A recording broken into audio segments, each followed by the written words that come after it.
do Agro, com Kellen Severo. Oferecimento Ihara. Consórcio Massey Ferguson, a partir de R$ 1.470. Acesse cnmf.com.br.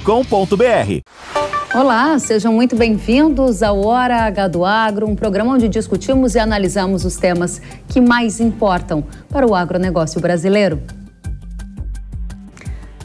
Putin sofre tentativa de motim por líder do grupo paramilitar Wagner e vê o seu império ser abalado. Estados Unidos cita a abertura de rachaduras que não existiam antes e o rumo da guerra na Ucrânia pode mudar. Como a situação na Rússia afeta o agro? CEO de uma das principais consultorias de risco político do mundo afirma que impasse no país de Putin deve elevar o preço dos fertilizantes. Será mesmo? A gente vai analisar o tema em detalhes. E mais, governo divulga Plano Safra 23-24. Volume anunciado supera 400 bilhões de reais. Brasil registra o primeiro caso de gripe aviária em ave de fundo de quintal no Espírito Santo. O Japão descumpriu uma regra do comércio internacional e suspendeu as compras de carne de frango do Estado brasileiro. No cenário internacional, Comissão Europeia avança com o plano holandês de estatizar fazendas para atingir meta climática. Os pecuaristas da Holanda terão até 2028 para aderir ao programa do governo. Na política, você vai ver que o Tribunal Superior Eleitoral decidiu tornar o ex-presidente da República, Jair Bolsonaro, inelegível por 8 anos. E mais, a morte de um ícone da agricultura brasileira, que deu origem à revolução da agricultura tropical, Alisson Paulinelli. Você acompanha esses e outros destaques a partir de agora. O Hora H do Agro já está no ar. A guerra na Ucrânia ganhou um novo capítulo. O aumento das tensões na Rússia depois de o líder do grupo independente Wagner organizar um motim e convocar as tropas de Vladimir Putin para se juntarem a ele em uma marcha até Moscou, evidenciou problemas na Rússia. Prigozhin acusou os militares russos de realizarem um ataque em um campo de seu grupo. Há meses ele também estava em uma disputa com o ministro da Defesa russo e dizia que os combatentes não tinham munição suficiente para a guerra na Ucrânia. A ação foi considerada uma tentativa de golpe militar contra o governo russo. E em discurso, o presidente da Rússia, Vladimir Putin, prometeu defender o país e classificou a rebelião armada como uma punhalada nas costas e prometeu ações decisivas para punir os traidores. Após um acordo feito com o presidente da Bielorrússia, Prigozhin ordenou que os seus soldados parassem a marcha em direção a Moscou. Em contrapartida, seria exilado na Bielorrússia e nem ele e suas tropas seriam processados. Dias depois, ele afirmou que o objetivo não era derrubar o governo de Vladimir Putin, mas não permitir a destruição de seu grupo, garantindo que as ações eram um protesto e não uma rebelião. O secretário de Estado americano Antony Blinken afirmou que a tentativa de rebelião do grupo Wagner criou rachaduras que não existiam antes. Ele ainda citou que 16 meses atrás as forças russas estavam na porta de Kiev, achando que iriam tomar a cidade em poucos dias, mas que agora o país precisa focar em se defender em Moscou contra grupos aliados do próprio Vladimir Putin. A gente vai agora avaliar essa questão, sabendo tudo o que está acontecendo lá na Rússia, conversando com Valdir da Silva Bezerra, que é mestre em Relações Internacionais e está em São Petersburgo e fala direto de lá conosco. Primeiramente, seja muito bem-vindo, Valdir. Olá, Kellen. Muito obrigado. Agradeço novamente o convite da Jovem Pan. Fico à disposição. Muito obrigada a você pela presença, direto da Rússia, atualizando a nossa audiência sobre como é que está a situação aí. Quão profundo foi esse abalo na política de Vladimir Putin e como é que está a vida na Rússia depois dos últimos acontecimentos? Certamente que a Rússia tomou um susto recente, o Estado russo tomou um susto justamente por conta desse levante militar desse motim, que foi efetuado pelo líder do grupo Wagner, o Yevgeny Prigozhin, e tão surpreendente quanto o surgimento dessa rebelião foi também a sua conclusão, que se deu também no mesmo dia, para surpresa de muitos, e ainda por cima, por meio da intermediação do presidente bielorrusso Alexander Lukashenko. Nesse jogo de forças, nessa crise entre instituições, de um lado a gente tendo a empresa militar privada Wagner e do outro o Ministério da Defesa da Rússia, me parece que o grupo Wagner conseguiu algumas concessões importantes, porque existia uma medida que vinha sendo incentivada aqui dentro da Rússia, dizendo que todos os combatentes do grupo Wagner deveriam até o dia 1º de julho assinarem um contrato com o Ministério da Defesa da Rússia, estando, portanto, debaixo do controle dessa estrutura do Estado e, consequentemente, debaixo do controle do Estado. E, como resultado das negociações, essa obrigação, entre aspas, acabou sendo suspensa, e isso acabou, na verdade, garantindo a continuação do grupo Wagner e também a continuação do próprio líder dessa companhia militar, o Yevgeny Prigozhin, que inclusive agora está na Bielorrússia. Como é que está a vida na Rússia nesses últimos dias? A situação ela ficou especialmente tensa no dia em que ocorreu essa rebelião, de fato, sobretudo na região sul da Rússia. Importante dizer que o grupo Wagner ele acabou tomando o controle, por exemplo, de duas regiões importantes, Rostov e Voronezh. Então, naquelas partes, as pessoas estavam especialmente tensas com a situação, muito embora não tenham havido combates em terra entre as forças dessa companhia militar e as forças do Estado russo, mas me parece que depois da resolução, o clima no país e nas ruas é de uma gradual diminuição da tensão. Então, tanto, como eu disse também na minha primeira intervenção, tão esperado quanto o aparecimento dessa crise foi a sua conclusão, entre aspas, também inesperada e bastante rápida naquele mesmo dia. Então, eu tenho acompanhado uma certa diminuição da tensão aqui dentro do país. Interessante, Valdir. E qual é a mudança que você projeta nos rumos da guerra na Ucrânia a partir de agora?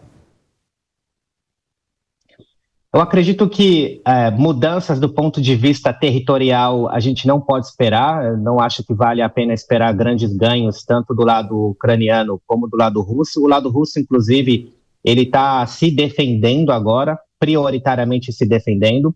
A Ucrânia começou a sua movimentação de contraofensiva.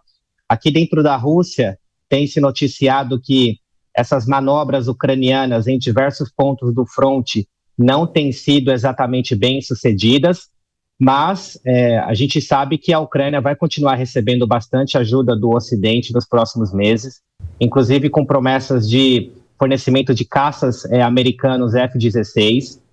Cerca de 30 mil soldados ucranianos têm sido treinados pela União Europeia, por países europeus.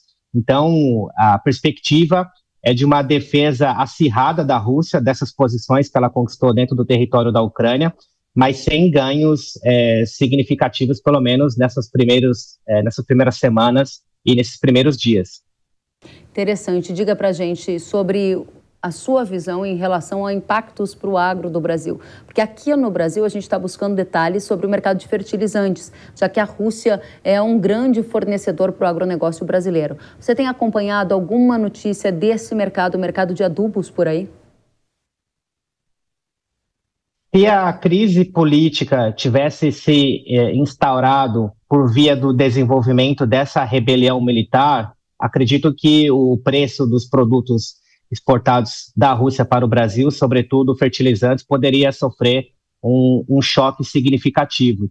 Nesse momento, eu não vejo esse tipo de risco, muito embora ele possa vir a ocorrer se a Rússia, por exemplo, decidir não renovar o acordo de grãos com a Ucrânia e a Turquia, que está para findar no dia 18 de julho. Então, a gente tem expectativa, pelo menos assim, das conversas que a gente vem acompanhando no país, de que a Rússia não está muito disposta a continuar nesse acordo de grãos. e isso pode causar um certo abalo, pelo menos nos preços das exportações russas, que vão envolver, claro, os alimentos e possivelmente também os fertilizantes. Muito bem, você menciona essa questão da renovação, né, do acordo para exportação de grãos. E a minha pergunta é, isso é notícia nos canais de notícia aí na Rússia? Porque para todos que nos acompanham, há um acordo para exportação de grãos e fertilizantes que ocorre entre Rússia e Ucrânia, e esse acordo ele tem a data agora de julho para ser renovado. Isso é foco da atenção do jornalismo aí na Rússia? Há indicações claras de que a Rússia não tem a intenção de renovar esse acordo para exportação de grãos e fertilizantes? Sim, existem 3 indicativos que parecem apontar para o fato de que a Rússia provavelmente não vai renovar a sua participação nesse acordo. O primeiro deles é que Moscou tem acusado o governo ucraniano de usar o corredor marítimo pelos quais esses navios exportam os grãos para o resto do mundo para atacar algumas embarcações russas com drones. Então, esse é um ponto que a Rússia tem levantado. O segundo ponto é que a Rússia diz que ela tem sofrido alguns bloqueios no Mar Negro para suas exportações de alimentos e também de grãos. Muito embora a gente precise lembrar aqui que a exportação de alimentos e grãos russos não está debaixo das sanções que foram aplicadas pelos países europeus à Rússia, ela tem alegado sofrer dificuldades de cunho logístico e dificuldades no sentido de empresas que possam fazer o seguro dessas embarcações russas. Ela tem encontrado dificuldades em relação a esses 2 aspectos. Então, esse é um problema que a Rússia tem apontado. E também uma questão importante, no começo de junho, a Rússia acusou alguns diversionistas ucranianos de explodirem um duto que liga o centro da Rússia até o porto ucraniano de Odessa, que era um duto pelo qual a Rússia exportava, por exemplo, amônia, que é um componente inorgânico muito importante também para a composição de fertilizantes. Então, são 3 fatores que a Rússia tem colocado para dizer que o país não está exatamente disposto nesse momento a ampliar esse acordo de grãos que ele tem com a Ucrânia, que vai se findar, como a gente já mencionou aqui, no dia 18 de julho. Perfeito. Valdir, a última mensagem que eu gostaria que você desse para a nossa audiência direto da Rússia, onde você está neste momento, é se você acredita que essa guerra está mais próxima do fim ou longe disso, foi um tropeço que aconteceu aí na Rússia semana passada, mas essa guerra não tem data para terminar. Qual a sua visão? Infelizmente, eu tenho mencionado que a guerra ela não tem realmente alguma previsão. Todos os acordos de paz ou propostas que têm sido feitas por países como o Brasil, como China, como os países africanos, a própria Indonésia, todas essas propostas contêm dentro de si um ou outro ponto no qual ou a Rússia não concorda, ou a Ucrânia não concorda, ou o Ocidente não concorda. Vai ser muito difícil a gente achar um denominador mínimo comum entre a União Europeia, os Estados Unidos, a Ucrânia e a Rússia nesse momento. Por isso eu vejo que as perspectivas de paz ainda estão muito longínquas. Valdir da Silva Bezerra, mestre em Relações Internacionais pela Universidade de São Petersburgo. Muito obrigada pelas atualizações sobre o clima na Rússia, as condições da guerra e as suas perspectivas de impactos para o agro do Brasil. Volte sempre, obrigada pelas suas informações. Eu que agradeço o convite e fico à disposição. Muito obrigado. A você também, até a próxima. E vale destacar que a Rússia é o principal fornecedor de fertilizantes para o Brasil. Segundo o Itaú BBA, a Rússia enviou para cá 27% de todo o adubo que importamos em 2023. Em segundo lugar, aparece o Canadá e em terceiro, a China. A consultoria destaca também que a Rússia aumentou a participação como origem nas nossas compras. No mesmo período do ano passado, os russos haviam enviado 24% de tudo que o Brasil comprou de fertilizantes. E agora, este número está em 27%. Ou seja, a nossa dependência do adubo russo é alta e qualquer alteração na política por lá poderia impactar o comércio. Uma reportagem da revista Veja revelou que o CEO da Eurasia Group, uma das principais consultorias de risco político do mundo, disse que o conflito na Rússia deve elevar os preços de fertilizantes no mundo. O cientista político americano frisa que o tumulto ocorrido na Rússia no sábado passado aumenta o otimismo da Ucrânia em relação às suas chances de derrotar a Rússia e ressalta que isso deve fazer com que o país invadido fique mais audacioso e decida não estender o acordo para o comércio de fertilizantes, culminando em um aumento de preços em escala global. E ele diz, abre aspas, não acho que o mercado já tenha estimado isto. Vale lembrar que há um acordo assinado entre Rússia e Ucrânia que permite as exportações de grãos e fertilizantes pelo Mar Negro. Esse tratado, que teve a intermediação da ONU, tem sido renovado de tempos em tempos e no dia 18 de julho ele irá expirar. O último documento assinado entre os países. Para que ele continue valendo, precisaria de uma renovação e a gente vai acompanhar isso com atenção. Agora é hora de aprofundar a análise sobre fertilizantes. Por isso, a gente convidou o analista da Agriinvest Commodities, Jefferson Souza. Jefferson, seja muito bem-vindo ao Hora H do Agro. Olá, Kelly. Muito obrigado pelo convite. Sempre um prazer falar com todos vocês. Da mesma forma. Jefferson, minha primeira pergunta é se você concorda com a análise da Eurasia de que haverá aumento no preço do fertilizante com uma eventual não renovação do Acordo do Mar Negro, fruto dessas tensões que aumentaram lá na Rússia e fruto dessas tensões na guerra. Qual a sua avaliação? Kelly, eu sou um pouco cético em relação a isso. Por quê? Porque eu acredito que o maior canal de escoamento para nós aqui no Brasil é o Mar Báltico. Não seria o Black Sea, não seria o Mar Negro. Então, eu acredito que poderia trazer algum estresse, alguma coisa, mas o que nós vemos nos números de produção de fertilizantes da Rússia, sobretudo nitrogenados, que ele está crescendo. Então, eu não encaro hoje que isso poderia trazer um aumento tão grande assim para o preço do fertilizante para nós aqui no Brasil. O que está acontecendo agora? A ureia está subindo. Só que eu não encaro que esse aumento na ureia esteja diretamente ligado a essa relação com o que nós vimos recentemente na Rússia. Porque até como eu estava conversando com alguns colegas, durou menos de 24 horas. As coisas continuam acontecendo normalmente. E outra coisa, Kelly, eu me remeto lá no ano passado. Quando a guerra estourou, todo mundo viu que realmente nós poderíamos ter um apagão, entre aspas, de fertilizantes aqui no Brasil. Mesmo no ápice da crise, nós continuamos negociando com os russos. Nós nunca paramos de negociar com eles. Então, em relação à guerra, à Rússia e à Ucrânia, eu sou um pouco cético no curto prazo em relação ao aumento de preço muito forte na cotação do fertilizante. O que está acontecendo hoje é um aumento na cotação realmente da ureia. Agora, eu não vejo um reflexo tão grande em relação a isso. Não encaro nesse momento. Agora, diga pra gente, o mercado de adubo esboçou alguma reação depois do motim contra Putin que a gente viu na última semana?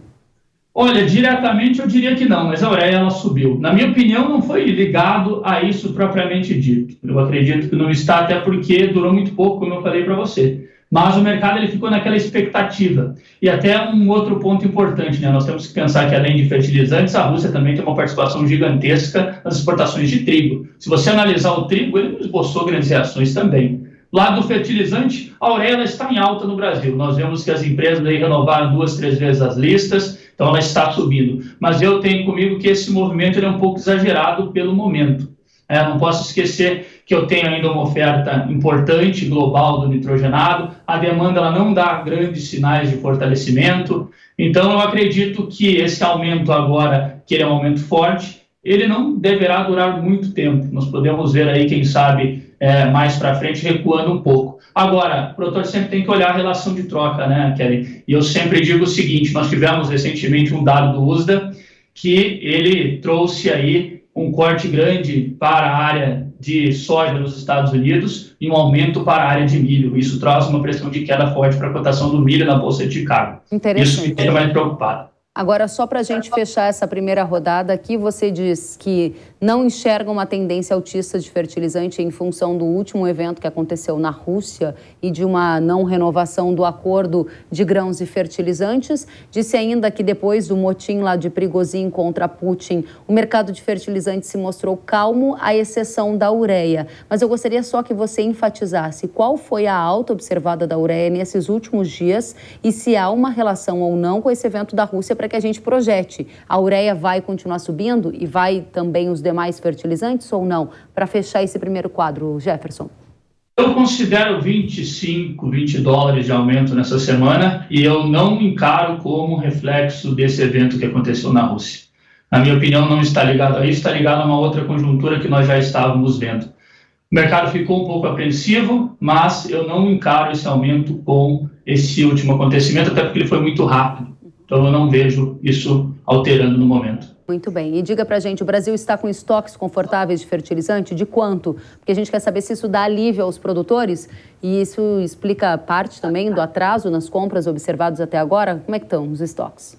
Pensando nos estoques aí no final desse primeiro semestre, eu acredito que nós temos estoques interessantes sim. O ponto mais importante é que eu tenho uma demanda represada e essa demanda ela se mostrou mais ativa nas últimas semanas e isso pode incentivar um aumento no curto prazo, não somente para a ureia, como eu falei, mas também para um fosfatado e um cloreto de potássio. Algumas empresas já reajustaram suas listas devido a essa demanda que nós temos represada e que começou a se movimentar na semana passada, sobretudo. Interessante. Então, só para ver se eu entendi, você está dizendo que há uma tendência, mesmo que moderada, de alta no preço do fertilizante no mercado doméstico, puxado por uma demanda que vem de um atraso nas compras antecipadas de fertilizante para a safra de verão?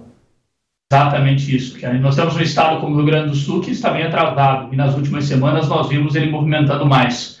Então, para a safra de verão 23-24, isso gera no mercado uma expectativa de aumento da demanda e um outro fator, eu tenho uma janela estreita de aquisição. Como essa janela está estreita, o mercado precifica que essa demanda ela vai sair para o mercado e, consequentemente, eu posso ter um aumento no preço. O MAP, inclusive, ele subiu 5 a 10 dólares no custo de frete Brasil nessa semana. Então, nós tivemos um primeiro aumento após uma longa queda. Você mencionou que os estoques estão confortáveis. A minha dúvida é, com esse atraso nas compras antecipadas e agora esse momento de aumento da demanda, alguém pode ficar sem fertilizante? Pode faltar produto?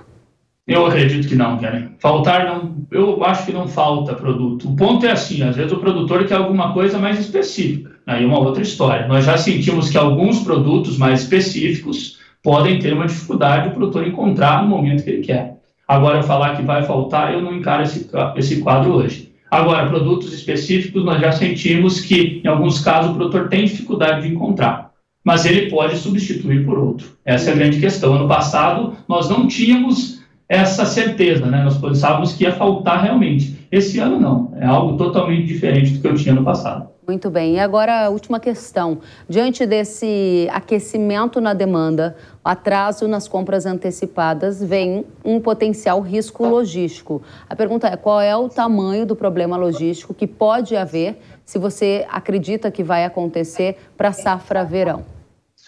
Olha, analisando hoje o que eu tenho em mãos, eu não vejo um grande problema logístico de entrega de fertilizantes. Até como que eu falei para você, andou um pouco, a relação ela é interessante de troca, os produtores foram ao mercado, sempre tem que ficar atento. Agora, eu não vejo um gargalo logístico para essa temporada de entregas, mas a logística sempre ela traz muita desconfiança, tanto para o comprador quanto para o vendedor. Então, o produtor tem que analisar muito bem onde ele está. Alguns produtores do Mato Grosso já falaram, olha, se eu retardar mais 1 ou 2 semanas, eu posso ter complicação na hora de receber na data que eu quero. Então, isso tem que ser levado em consideração também na hora do produtor tomar a decisão. É uma realidade mais pessoal de cada um, mas eu não vejo grandes preocupações com a logística, Kelly. Particularmente, eu acho que vai andar tranquilo. Muito bem. Mensagem final para a nossa audiência, tendência de preço. Você já destacou que é levemente altista em função de um incremento de demanda no período agora dos próximos dias, em função da proximidade com a safra de verão, correto? Correto. Eu acredito que nós chegamos no fundo do poço. O fundo do poço ele foi muito tempo procurado pelas empresas, se questionava até onde a queda aconteceria. Eu senti que nos últimos 15 dias esse fundo do poço ele foi encontrado. Então esse é um ponto muito importante para a gente acompanhar e o produtor tomar a decisão dele tranquilo para a safra 23-24, que a janela começa a se encurtar. Nós estamos aí no mês de julho, significa que o produtor não tem tanto tempo assim para esperar. E o impasse na Rússia, na sua avaliação, gerou 0 efeitos na formação de preços e se não houver renovação da rota do Mar Negro, você também não estima grandes efeitos para preço ao produtor brasileiro? Eu não diria que zero, mas muito pouco se gerou. Não é aquele caos que nós esperaríamos, né? Eu, particularmente, nesse momento, eu não vejo grandes impactos. Nós temos que olhar uma demanda no Brasil que começou a se movimentar mais. Excelente. Jefferson Souza, analista da Greenvest Commodities, muito obrigado pela sua presença na Jovem Pan News. Volte sempre. Obrigado, Kelly. Eu que agradeço. Muito obrigado. Até a próxima. E o governo divulgou nesta semana o Plano Safra para a temporada 23-24. O programa é voltado para a concessão de crédito rural para os agricultores custearem a safra e realizarem investimentos, como compra de máquinas e construção de armazéns, por exemplo. Neste ano, a divulgação foi dividida. Na terça, foi anunciado o Plano Safra para médios e grandes produtores e na quarta-feira para pequenos agricultores. No total, foram mais de 430 bilhões de reais para pequenos, médios e grandes produtores rurais. Esse é o maior volume da história de um Plano Safra. Para a agricultura familiar, foram destinados 71,6 bilhões de reais para o crédito rural. Os juros para custeio da safra variam de 0,5% para agricultores de baixa renda até 6% ao ano para os demais. Para investimentos, os juros também variam de 0,5% a 6% ao ano, dependendo da linha de financiamento que o agricultor escolher.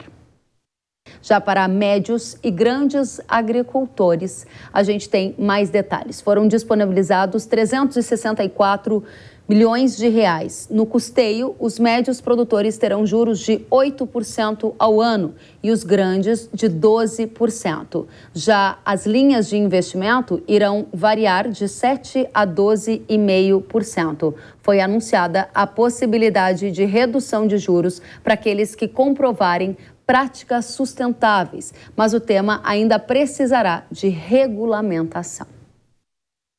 E em comunicado, a Frente Parlamentar da Agropecuária informou que o volume total destinado à equalização, ou seja, a parte que o governo subsidia dos juros, ou melhor, do próprio bolso para reduzir os juros dos agricultores, ficará em 13,6 bilhões de reais. O volume está bem abaixo dos 25 bilhões de reais solicitados. A bancada do agro revela ainda que que o governo já manifestou a necessidade de suplementar em 1,5 bilhão de reais para garantir o volume de crédito rural anunciado no Plano Safra.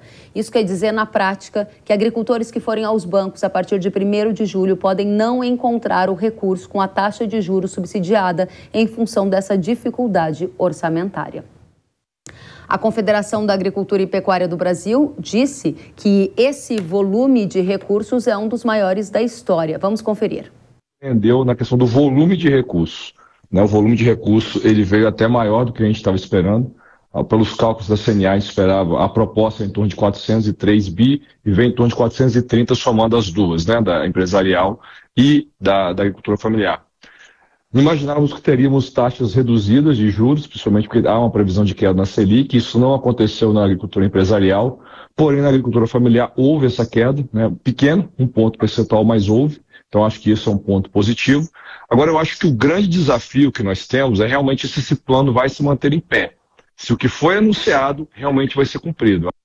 Essa é a preocupação, se o que foi anunciado realmente vai ser cumprido. E um dos pontos de preocupação da CNA é com o baixo volume de recursos subsidiado pelo governo para o crédito rural.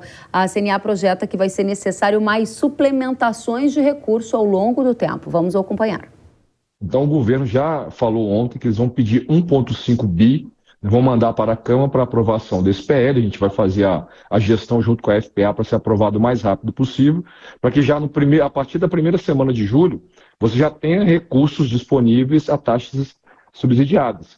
Porque o que vai acontecer, se a gente não tiver essa aprovação rápida desse PLN, a gente vai começar o plano sem ter boa parte dessas linhas que têm taxas menores disponível, porque o que está vigente hoje já praticamente consumiu tudo, Então é um recurso que certamente vai haver necessidade de ser complementado ao longo do ano. Eu acredito que é 1,5 agora, mas nos próximos meses e nos outros vão ter que buscar remanejamento de outros lugares para compor esse orçamento do Plano Safra. Ou seja, a CNA se mostrou surpresa com o volume de mais de 400 bilhões de reais, mas apontou ceticismo com o orçamento e a viabilidade de esse Plano Safra parar em pé. principalmente em função do volume de recurso subsidiado, que é o que garante a taxa de juro mais baixa na hora que o agricultor vai ao banco. A gente vai acompanhar atentamente o desenrolar desse novo Plano Safra por aqui. E agora a gente vai para um rápido intervalo e na volta você vai ver que avança o plano da Holanda de estatizar fazendas. O objetivo do governo de lá é atingir as metas climáticas. Não sai daí, a gente volta com tudo isso e mais depois do intervalo. Até já!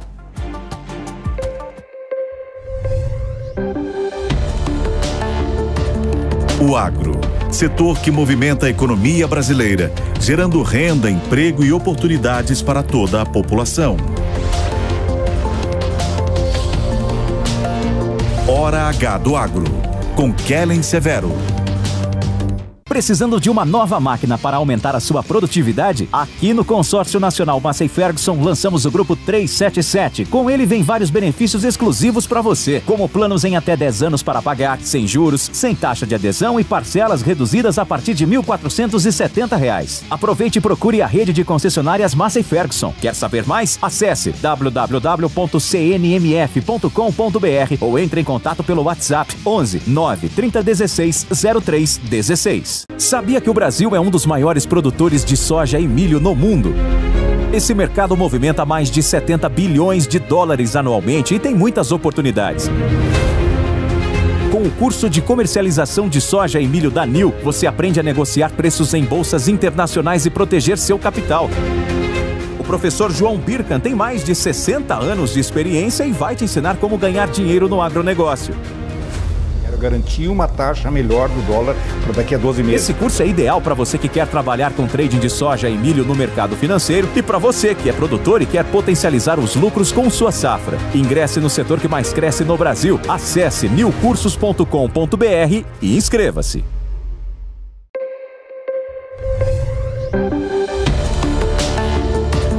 O agro, setor que movimenta a economia brasileira, gerando renda, emprego e oportunidades para toda a população. Hora H do Agro, com Kellen Severo. Estamos de volta com Hora H do Agro aqui na tela da Jovem Pan News. Os pecuaristas da Holanda terão até fevereiro de 2028 para aderirem ao programa do governo holandês que pretende comprar fazendas para fechá-las. Estatizar propriedades rurais é um projeto do governo de lá para que o país atinja as metas climáticas. A proposta, que faz parte do Green Deal, ou seja, Acordo Verde Europeu, foi aprovada pela Comissão Europeia no início de maio. O orçamento para essas compras por parte do governo será da ordem de 1,4 bilhão de euros.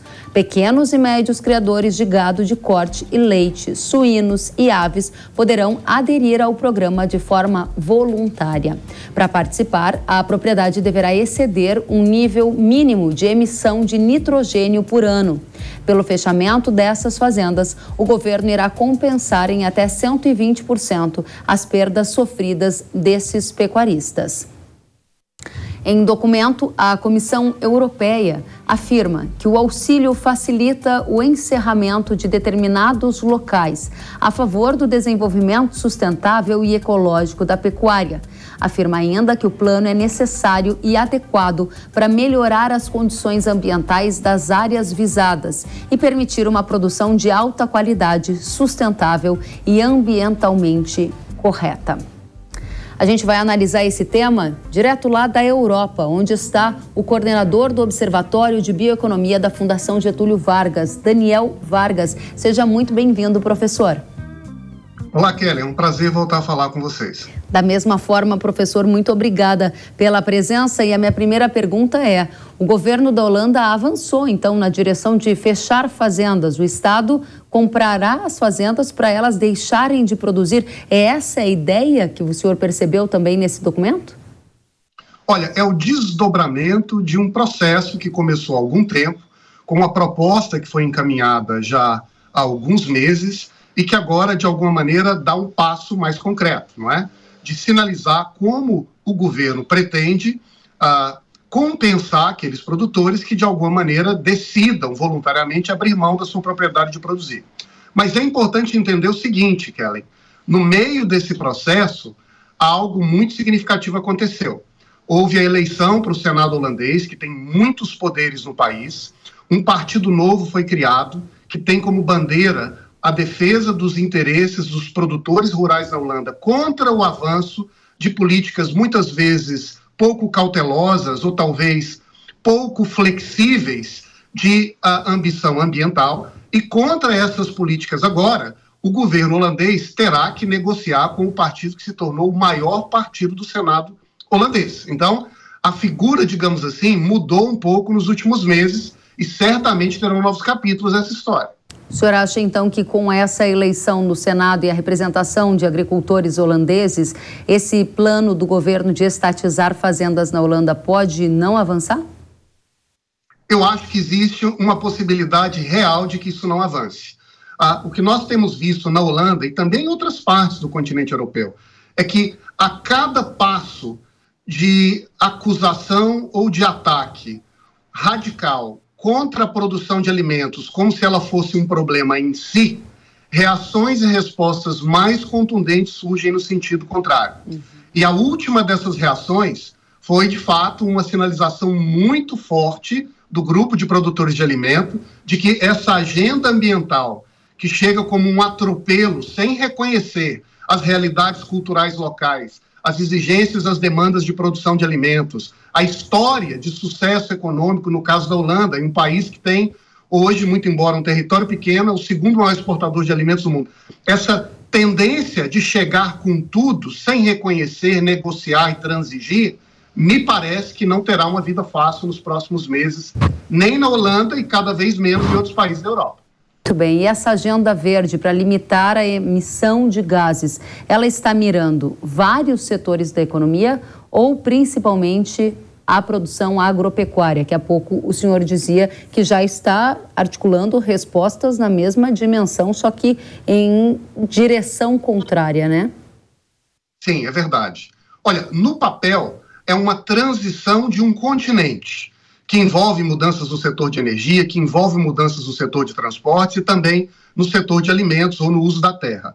Na prática, nós sabemos que essa história ela encontra e identifica adversários predominantes em alguns ciclos diferentes da história. Começou com o setor de energia, mas a Europa logo encontrou obstáculos, dada a sua dependência da importação de gases da Rússia, dadas as dificuldades de inovação no setor de petróleo, depois migrou para o setor de transportes, e agora o continente também reconhece que há limitações ali, a começar por desafios no combate, na competição com a China, com os Estados Unidos, a dificuldade de ter minérios para a construção de baterias, e agora chega ao setor de alimentos com imensa força. É a bola da vez, digamos assim. Mas assim como nos demais setores, a tendência é que as reações e as resistências surjam e nós não sabemos exatamente como essa equação vai ser finalmente administrada e concluída por eles. O senhor parece que está dando uma indicação para a gente de um movimento de pêndulo, em que essa agenda verde, ela foi para um lado, quase que agora mais extremado, e esse pêndulo está se movendo para encontrar um novo ponto de equilíbrio, que pode ser um equilíbrio que afaste uma penalização da produção de alimentos. Quero saber se a gente pode fazer essa conclusão e, segundo, que sinais essa ação da Holanda com planos de estatizar fazenda nos dá. Eu não veria isso com um tom, digamos, otimista nesse momento, Kellen. O que eu acho que acontece é um gradual reconhecimento social de que a transição verde não é apenas um movimento científico, um movimento moral, mas é uma escolha econômica e política que países fazem segundo a sua realidade. E, portanto, não é um regime de uma resposta universal em que existe uma solução pronta e acabada, uma bala de prata. Existem escolhas que, em última análise, são feitas por países conforme a sua realidade. E essas escolhas, inevitavelmente, passam pela política. Há um trade-off em que há, de um lado, uma decisão de gerar um conjunto de soluções que podem beneficiar alguns grupos e prejudicar a outros. Neste momento, o grupo que, de alguma maneira, está sendo selecionado para pagar o preço da transição é o grupo de produção de alimentos. O que nós também sabemos, e a história tem nos mostrado, é que sempre quando se identifica um alvo, esse alvo não vai aceitar tomar o tiro, não é, de maneira pacífica, reagirá. E essas reações virão, como nós estamos assistindo agora na política holandesa. Muito bem. O senhor disse que o setor agropecuário pode ser considerado a bola da vez, e a minha pergunta é nesta direção. Essa ideia da Holanda pode virar moda e ser copiada por outros países no mundo? Como fica o Brasil diante desse contexto do avanço da agenda verde na Europa, com situações que chegam a essa em que o governo vai pagar alguns bilhões de euros para comprar fazendas e fechá-las? Se nós dessemos um passo atrás, não é, Kelly, há 10, 15 anos, imaginássemos que alguém diria que aconteceria na Europa, especialmente na Holanda, o Vale do Silício da produção de alimentos, uma proposta de socialização da propriedade para desapropriar pessoas que produzem com alta tecnologia e intensidade de produção. As pessoas imaginariam que isso era um filme de ficção científica, uma comédia. Hoje está se tornando realidade. Eu tenho duas opiniões, para ser muito franco e direto sobre isso, quando a sua pergunta me provoca sobre o Brasil. Por um lado, a preocupação, porque nós sabemos que o Brasil é, sim, uma espécie de copiador da moda internacional. Tem sido assim ao longo dos últimos anos na agenda ambiental. A gente importa padrões, a gente importa conceitos e a gente importa alvos, sem reconhecer as particularidades e os méritos da nossa produção. Então, por um lado, isso me preocupa muito, porque eu não duvidaria que tendências análogas chegassem ao Brasil ou a outros países. E é por isso que eu creio que é muito importante que o país, que as lideranças brasileiras, que a ciência brasileira se mobilize para mostrar as particularidades da nossa realidade. Agora, há um segundo elemento dessa história.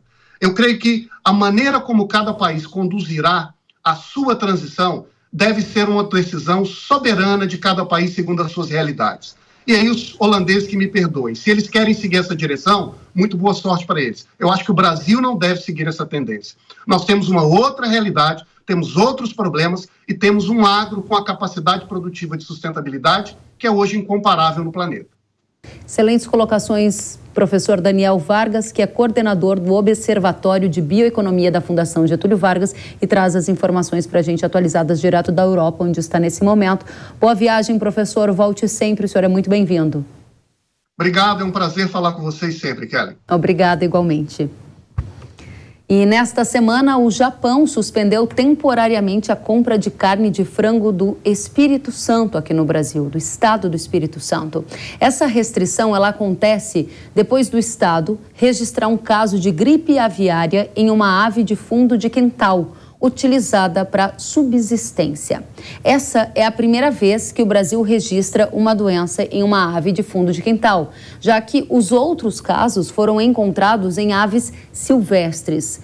Em nota, a Associação Brasileira de Proteína Animal disse que a decisão tomada pelas autoridades japonesas não estão em linha com as orientações da Organização Mundial de Saúde Animal, que indica a suspensão do comércio apenas em casos de gripe aviária em aves comerciais, o que não ocorreu aqui no Brasil. O Ministério da Agricultura afirmou que já foi realizado ao Japão um pedido inicial para que o país reveja a decisão de suspender as compras do Espírito Santo. A pasta disse que enviará informações adicionais ao país para que a medida possa ser revertida. Segundo a consultoria Safras e Mercado, o Espírito Santo tem pouca relevância nas exportações de carne de frango ao Japão. A preocupação está na posição do país, o Japão, que é o segundo maior comprador do Brasil.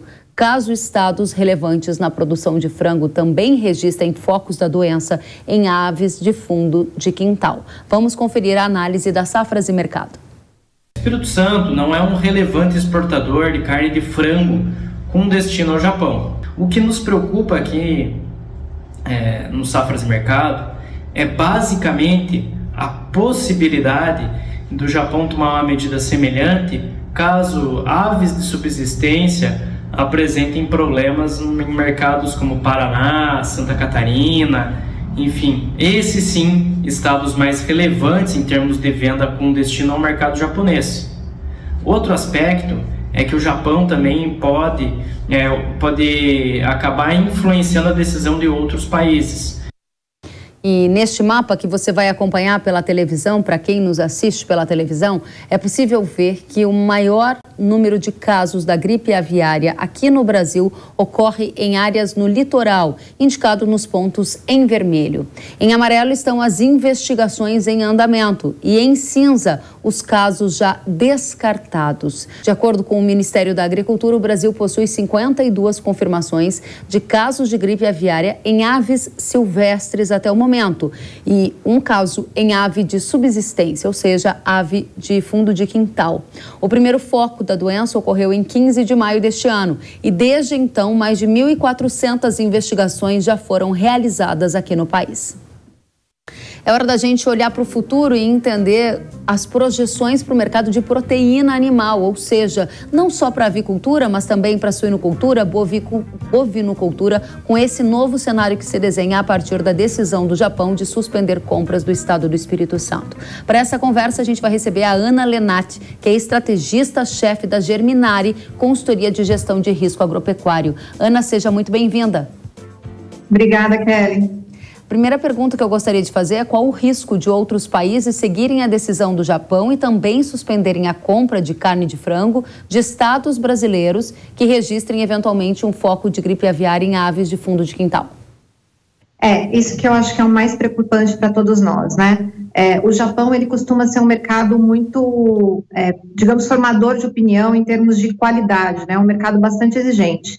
E como todo mundo já falou, né, não existe base dentro da Organização Mundial de Saúde Animal, e isso fere, inclusive, as regras de comércio internacional, haver um embargo, tanto a exportações de carne como de ovos também, qualquer tipo de produto avícola, por parte do Japão. A gente sabe que essa questão de comércio internacional, ainda mais o Brasil sendo o maior exportador de carne de frango do mundo, ele tem muito mais a ver com a relação comercial e com a situação de mercado consumidor, oferta e demanda e preços no mercado internacional, do que em si a barreira técnica mesmo, né? A questão sanitária, porque ela não é risco para a saúde humana e não foi contaminado nenhuma granja comercial. A biosseguridade das nossas granjas, das nossas indústrias é gigante, né? É reconhecida internacionalmente. Então, há sim o risco de outros países copiarem. E como foi bem colocado, há o risco do Japão adotar a mesma medida para outros estados que são muito mais relevantes. Então, foi muito importante a ação imediata do MAPA e também da BPA, né, colocando que essa ação ela não é reconhecida e precisa realmente contestar, para que outros países não venham a copiá-la.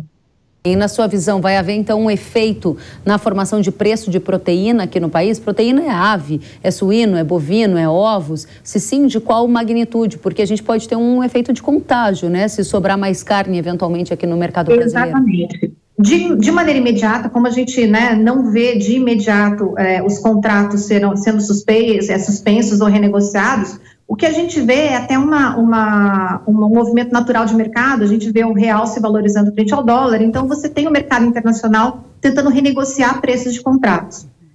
Tanto que a gente já vê iniciativa de próprias indústrias em diminuir o peso de abate dos animais para tentar diminuir um pouco a disponibilidade interna. Mas, claro, se a gente for considerar que a carne de frango, a exportação representa mais do que 1/3 da produção brasileira, qualquer residual a mais que fique no mercado interno, isso pode provocar um efeito em cadeia de queda no preço da carne bovina, da carne suína e até dos ovos, né? Porque a carne de frango hoje ela é a mais consumida no Brasil. Então, eu acho que é muito importante, né, os órgãos diplomáticos, junto com o Ministério da Agricultura e a BPA, tomarem, né, essas atitudes muito rápidas para impedir que isso se dissemine.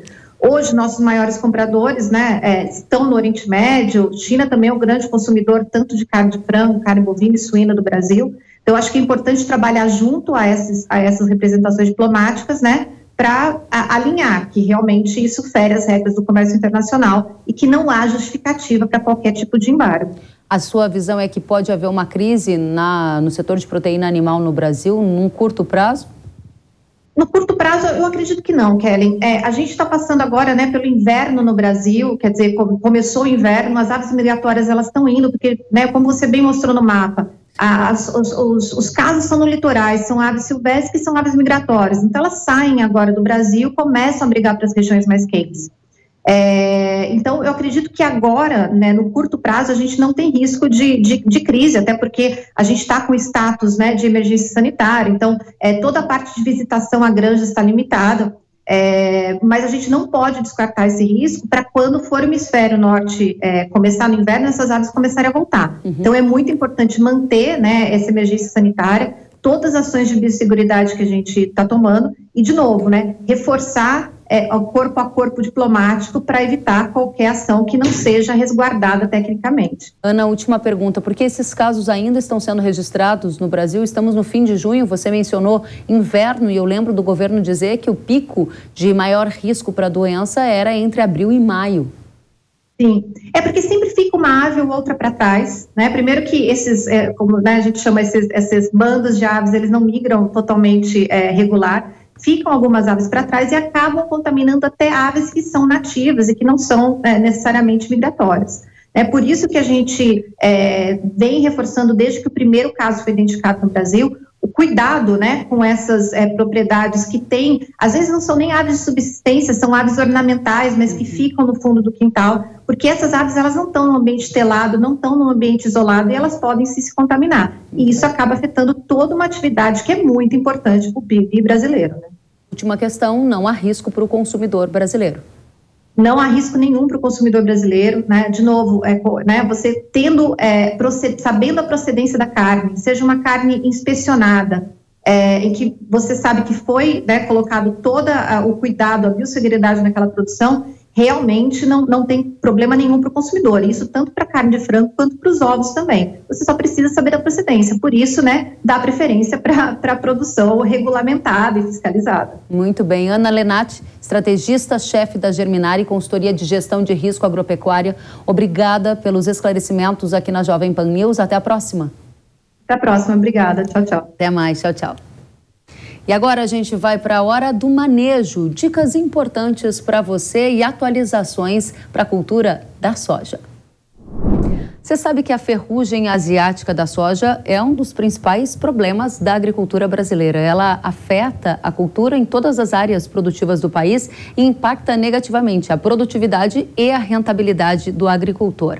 Agora a gente tem uma novidade. Saíram as informações do consórcio anti-ferrugem que avaliou a eficiência dos fungicidas para combater essa doença. Sobre este assunto, nós vamos conversar agora com Andrei Boico. O Andrei é gerente de desenvolvimento de mercado da Yara. Seja muito bem-vindo, Andrei. Muito obrigado, Kelly. É um prazer estar aqui hoje com vocês. Da mesma forma para a gente, especialmente para trazer boa notícia para o agricultor. Como é que é o critério do consórcio anti-ferrugem e quem faz parte desse consórcio para determinar que produto está indo melhor aqui no Brasil?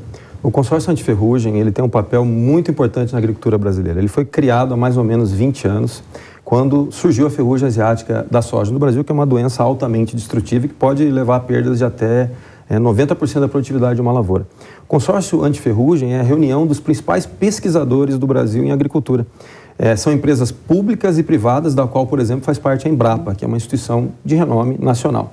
Esses pesquisadores, eles executam ensaios de campo durante toda a safra de soja para avaliar os principais fungicidas disponíveis no mercado para o controle da ferrugem. E esse ano eles executaram esses ensaios e trouxeram excelentes resultados para o agricultor brasileiro, que pode utilizar essas informações para tomar as melhores decisões e escolher os produtos que ele vai utilizar para manejar as diferentes lavouras, as diferentes doenças da sua lavoura. E como você avalia os resultados do consórcio anti-ferrugem em relação ao desempenho do Fusão EC? Esse ano o consórcio trouxe informações muito valiosas para os agricultores tomarem as melhores decisões. Fusão teve uma performance excelente. Foi o melhor resultado de controle de ferrugem quando comparado com os demais fungicidas do mercado. Sempre nós recomendamos Fusão, sempre em associação com o Absolute Fix, que é o nosso protetor. Então a associação desses dois produtos teve resultados realmente ótimos para controlar essa doença que é tão importante e que pode levar a perdas de até 90% da produtividade do agricultor, se não for bem controlada. Muito bem. O agricultor, a agricultora que nos ouve, eles querem saber quais são as principais vantagens do Fusão em relação aos outros fungicidas disponíveis no mercado e se a Yara garante a eficácia dessa tecnologia, né? É claro, o Fusão é um produto bastante inovador. Ele é composto por 2 ingredientes ativos, um deles é muito novo no mercado brasileiro, uma molécula nova que a Yara introduziu e que é bastante recente, ou seja, ela não foi exposta às principais doenças e não tem nenhum risco de resistência no curto prazo. Além disso, ela tem uma característica que o agricultor precisa muito, que é alta eficácia, ou seja, controla muito bem a ferrugem, como eu disse há pouco, e também outras doenças que aparecem na lavoura. Uma outra característica do Fusão é a sua sistemicidade, ou seja, ele tem a capacidade de se distribuir rapidamente por toda a planta, protegendo as diferentes partes da planta contra o ataque dessas doenças. Então, são as principais características que levam o agricultor a tomar uma boa decisão quando ele escolhe fusão para o manejo de ferrugem da soja na sua lavoura. E a gente quer saber do futuro, né? Yara tem metas de lançar novos produtos para a gente ficar de olho aí nas novidades? Sem dúvida, é isso que a gente faz. A Yara é uma empresa de pesquisa e desenvolvimento. Nós acreditamos que a nossa missão é contribuir para que a agricultura continue alimentando e movendo o mundo. E a gente faz isso levando novos produtos, levando inovação e soluções para o agricultor brasileiro. Nós investimos mais de 280 milhões de reais nos últimos 3 anos em infraestrutura e desenvolvimento de novos produtos. Nós vamos lançar, entre os produtos que a gente já lançou e os que a gente vai lançar esse ano, por volta de 24 produtos novos para o agricultor brasileiro. E a gente tem um pipeline imenso que nos permite trazer muitas inovações, muitas novidades para o agricultor lançar a mão e resolver os seus problemas nos próximos anos. Então a gente sim continua investindo e trazendo novidades para o agricultor brasileiro. Excelente. Andrei Boico, gerente de desenvolvimento de mercado da Yara, obrigada pela sua presença e por dividir essa boa notícia conosco. Muito obrigado. Sempre. Obrigado pelo convite. Até a próxima. Muito bem, e na semana que vem tem mais dicas de manejo aqui no Hora H do Agro.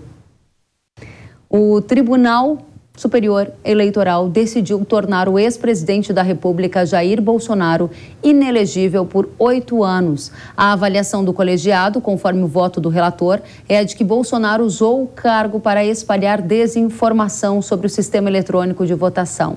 A ação do PDT acusava o ex-presidente de abuso de poder político e uso indevido dos meios de comunicação.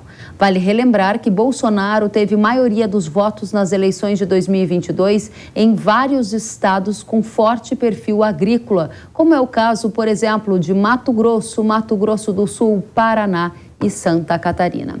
Você vai acompanhar os desdobramentos dessa situação aqui na programação da Jovem Pan News. E o mundo se despediu nesta semana de um ícone da agricultura moderna. O brasileiro Alisson Paulinelli faleceu aos 86 anos de idade. Engenheiro agrônomo de formação, Paulinelli foi secretário de Agricultura de Minas Gerais e depois ministro da Agricultura. Deu origem a políticas públicas e programas que incentivaram a produção agrícola em áreas pouco férteis do Cerrado brasileiro e que hoje se tornaram um oásis na produção de alimentos. Paulinelli também foi um dos responsáveis por criar a Embrapa Cerrados, que impulsionou o grande salto da agricultura brasileira, com pesquisa e ciência para o agro. Nós, ainda hoje, colhemos os frutos do trabalho de Paulinelli. Entre 1975 e 2020, a produção de grãos do Brasil cresceu 6,4 vezes, enquanto a área plantada apenas dobrou. E muito dessa produção vem do Cerrado brasileiro e ajuda a colocar alimento na mesa de todos nós que estamos aqui conectados com os alimentos do Brasil. Isso tem a ver com o trabalho de Alisson Paulinelli. Fica aqui a nossa singela homenagem a Alisson Paulinelli, indicado ao Prêmio Nobel da Paz 2 vezes pela sua contribuição na produção de alimentos no mundo. Com certeza, Alisson vai deixar muita saudade. Obrigada pela sua ajuda no desenvolvimento da agricultura e da economia do nosso país. E antes de encerrarmos, eu tenho um recado para você.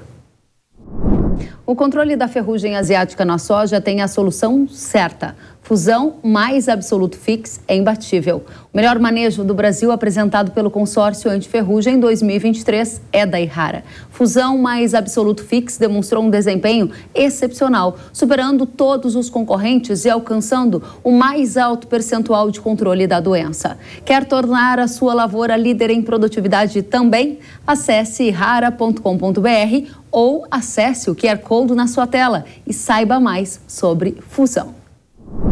O Hora H do Agro de hoje fica por aqui. Obrigada pela companhia. Até a próxima semana. Tchau.